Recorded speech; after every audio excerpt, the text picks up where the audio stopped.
Thank you. I am honored to be here today. Ladies and gentlemen, it is an honor and privilege to be here today speaking in defense of Jews worldwide and the evils of anti-Semitism. As you notice, I am wearing a Star of David. This necklace was given to me by a man during a book signing in Dallas, Texas. This necklace belonged to his wife, who died in a tragic accident. He said to me, crying, "This necklace was my wife's favorite. She died wearing it. She considered you her hero for your work for the Jewish people. I want you to have it. Promise me you'll wear it." I couldn't find a more befitting time to honor her and her memory than now, wearing this Star of David as a Lebanese, giving a keynote speech at the United Nations in defense of the Jewish people. We are here today to address the rise of global anti-Semitism. 10 years ago, Nathan Sharansky explained, classical and anti-Semitism is aimed at the Jewish people or the Jewish religion. New anti-Semitism is aimed at the Jewish state. Mr. Sharansky devised what he called the 3D test. The 3Ds are demonization, double standards, and delegitimization. Demonization is making bizarre, ugly claims that have no basis in reality. Comparisons between Israel and the Nazis, or assertions that Israel has been committing genocide against the Palestinians, are examples of demonization. Such claims are nonsense. If Israel has been committing genocide against the Palestinians, then why has the population of Palestinians increased more than 600% since 1948? Israel must be the most incompetent mass murderer in the history of the world. When Israel is held to a standard that no other country in the world would be expected to meet, that double standard is itself anti-Semitism. For instance, Israel is a vibrant democracy where human rights are protected and respected. And yet the United Nations so-called Human Rights Commission spends most of its time and effort investigating and condemning Israel, while they gloss over or ignore the massive and continuing human rights violations that occur in Iran, Cuba, China, and many other brutal, repressive atrocities. Delegitimization of Israel is to assert that of all the people in the world, only the Jewish people do not have a right to a statehood. In fact, Israel's historical, legal, and moral right to exist as a Jewish state is a codified principle of international law. This codification is explicitly based on the long, continuous, and well-documented connection of the Jewish people to the land of Israel. To deny the connection of the Jewish people to the land of Israel is anti-Semitism in its purest form. But why should anti-Semitism matter to the rest of the world? Why should the world care? It should, not merely because it's morally repugnant, which it most definitely is. The world should care about anti-Semitism because of fundamental self-preservation.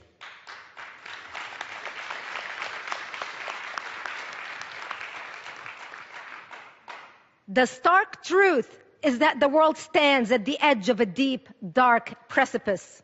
At the bottom lurks another Holocaust that has already begun. This time, the genocide is not only against the Jews.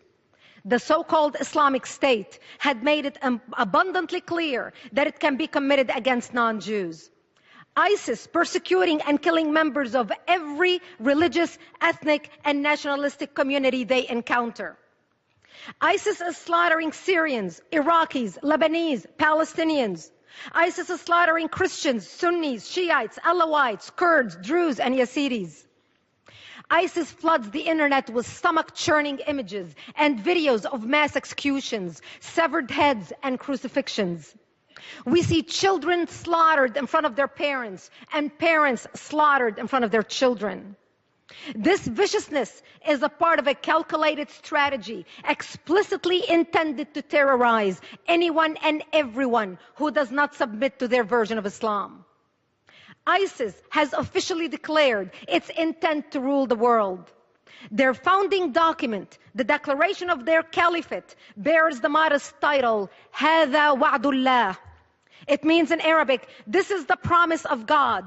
They declare that God promised to Muslim, quote, leadership of the world and mastership of the earth, end quote. Their declaration of a worldwide caliphate reveals their governing philosophy. Quote, by Allah, if you disbelieve in democracy, secularism, nationalism, as well as all the other garbage and ideas from the West, and rush to your religion and creed, then by Allah, you will own the earth, and the East and the West will submit to you. Remember, ladies and gentlemen, savagery is not merely their strategy. It is an article of their faith. They commit genocide in the name of Allah. Israel has been familiar with the concept and the reality of genocide in the name of Allah for a long time. The war that ISIS has declared on the world is the same war as the war that Hamas has been waging against Israel for decades.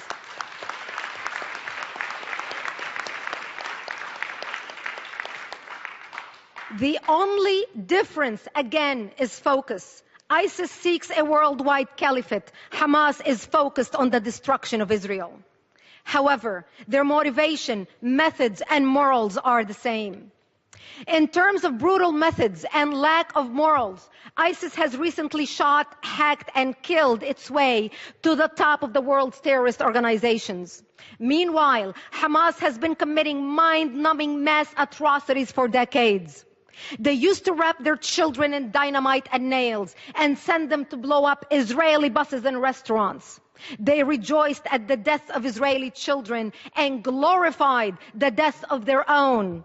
Today, they use them as a human shields. I know something about children being used as human shields.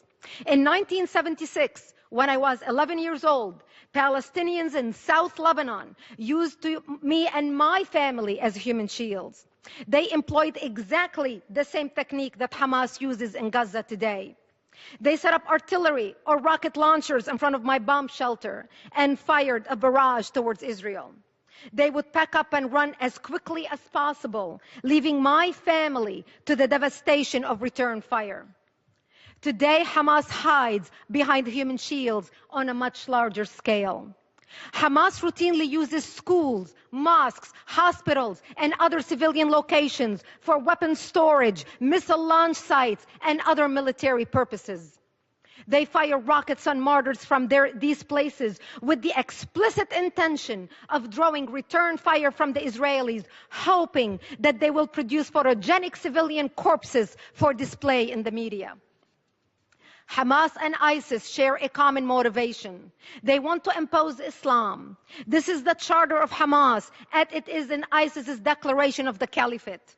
The charter of Hamas declares that, quote, Israel will exist and will continue to exist until Islam will obliterate it, end quote. The most revealing words in the Hamas charter are a quotation from Islamic scripture. The day of judgment will not come about until Muslims fight the Jews. The stones and trees will say, "O Muslim, O Abdullah, there is a Jew behind me, come and kill him." This is from Hadith of Sahih Muslim, book 41. But Hamas has a problem. In Israel, Jews don't hide behind stones or trees. In Israel, Jews stand up and defend themselves. Israelis have learned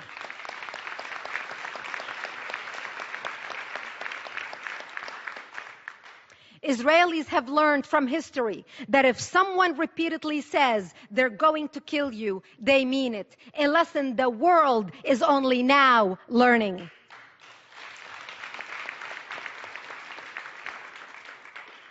"70 years ago, the world stood by as the Jews of Europe went out the chimneys. Today, the Jews of Israel aren't going to go quietly into the slaughter as they sit on the front line of fighting for Western civilization, fighting for all of us.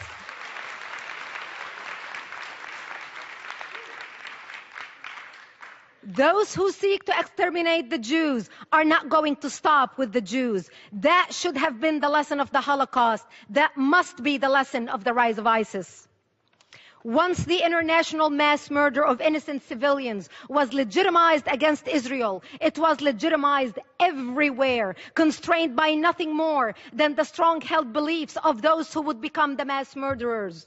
Because the Palestinians were encouraged by most of the world to believe that the murder of innocent Israeli civilians is a legitimate tactic to advance their Palestinian cause, the Islamists believe that they may commit mass murder anywhere in the world to advance their holy cause. As a result,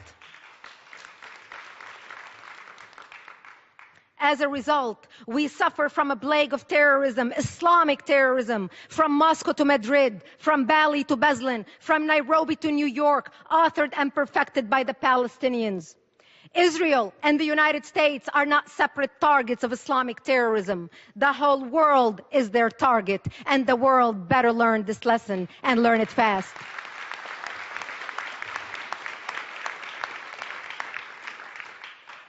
Evil dwells when courageous men become bystanders. Lies spread when the informed become silent. Society deteriorates when apathy replaces activism. Tyranny comes when leaders become mediocre and haters become organized. Today, we are summoned to lead in our communities and our nations. We are summoned to wake up the apathetic and inspire the despaired, to silence the liars and educate the concerned, to speak tolerance instead of resentment, forgiveness instead of revenge, love instead of hate, peace instead of war. We are here at the United Nations today because each one of us is a leader and an instrument of change with history as our final judge. How will we be judged? I, as a leader of ActForAmerica.org, the largest national security organization in America, with chapters in 11 countries around the world, am committed to do whatever possible we can to stand up with the Jewish people and defend them.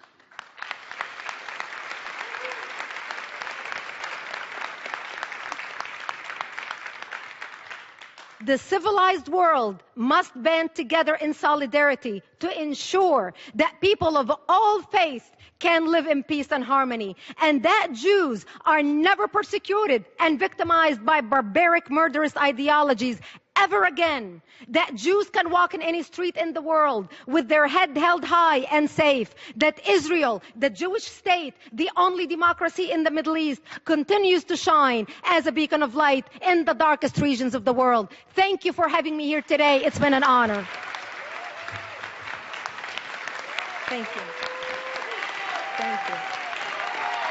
Thank you. Thank you. Thank you. Thank you. Thank you.